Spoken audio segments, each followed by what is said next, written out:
ಸಿಡಿಲು ಬಡಿದು ಮಹಿಳೆ ಸಾವನ್ನಪ್ಪಿರುವಂತಹ ಘಟನೆ ರಾಯಚೂರು ತಾಲೂಕಿನ ಯರಗೇರ ಗ್ರಾಮದಲ್ಲಿ ನಡೆದಿದೆ. ಯರಗೇರ ಗ್ರಾಮದ 26 ವರ್ಷದ ಭವಾನಿ ಮೃತ ಮಹಿಳೆ. ಹೊಲದಲ್ಲಿ ಕೆಲಸ ಮಾಡುವ ವೇಳೆ ಕುಟುಂಬಸ್ಥರ ಎದುರಲ್ಲೇ ಸಿಡಿಲಿನ ಆರ್ಭಟಕ್ಕೆ ಮಹಿಳೆ ಬಲಿಯಾಗಿದ್ದಾಳೆ. ಯರಗೇರ ಪೊಲೀಸ್ ಠಾಣೆಯಲ್ಲಿ ಈ ಬಗ್ಗೆ ಪ್ರಕರಣ ದಾಖಲಾಗಿದ್ದು, ಘಟನಾ ಸ್ಥಳಕ್ಕೆ ಯರಗೇರ ಪೊಲೀಸ್ ಠಾಣಾ ಪಿಎಸ್ಐ ಅರುಣ್ ಕುಮಾರ್ ಅವರು ಭೇಟಿ ನೀಡಿ ಪರಿಶೀಲನೆ ನಡೆಸಿದ್ದಾರೆ.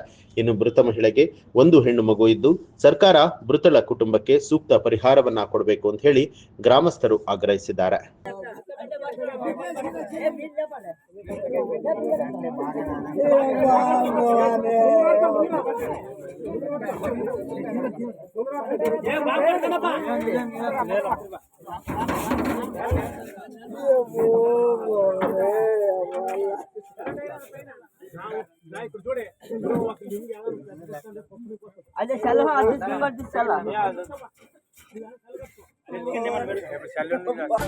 ನ್ಯೂಸ್ ಅಲರ್ಟ್ ನಿಮ್ಮಿಂದ ನಿಮಗಾಗಿ.